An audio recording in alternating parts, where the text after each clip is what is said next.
Hi friends, இன்றைக்கி நம்ம வீடியோவில் ஈவன் ஸ்டிச் தான் பார்க்க போகிறோம். அதுக்கு முன்னாடி நம்ம அன்ஈவன் ஸ்டிச்சை கொஞ்சம் பார்த்துடலாம்.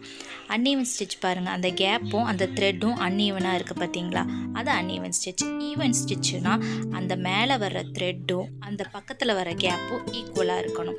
இப்போ அடியிலேருந்து ஊசி மேலே எடுத்துகிட்டு அதுக்கப்புறமா பக்கத்துலேயே இன்சர்ட் பண்ணிவிட்டு மறுபடியும் அடியில் இழுக்கிறோம். இந்த த்ரெட்டும் அது பக்கத்தில் வர கேப்பும் ஈக்குவலாக இருக்கணும். அதுக்கு பேர் இந்த ஸ்டிச் பேர் தான் ஈவன் ஸ்டிச். இப்போ நம்ம இந்த மெத்தடில் கண்டினியூ பண்ண போகிறோம். இதுக்கு இன்னொரு மெத்தடும் இருக்குது. அந்த மெத்தட் எப்படின்னா, நம்ம ஊசி எப்பவும் போல் எடுத்துகிட்டு நம்ம அடியில் கை வச்சு இப்படி ஊசியை மேலே தள்ளி விடணும். அப்படி தள்ளி விடும்போது உங்களுக்கு ஈஸியாக வந்துடும். அப்படியும் நீங்கள் கண்டினியூ பண்ணிக்கலாம்.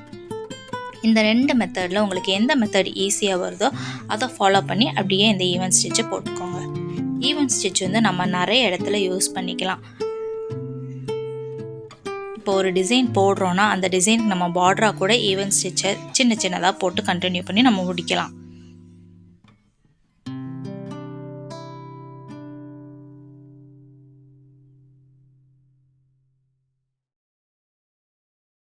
லாஸ்ட்டில் நம்ம எப்பவும் போல் ஃப்ரேமை டர்ன் பண்ணிவிட்டு எண்ட் நாட் போட்டு முடிச்சிடலாம்.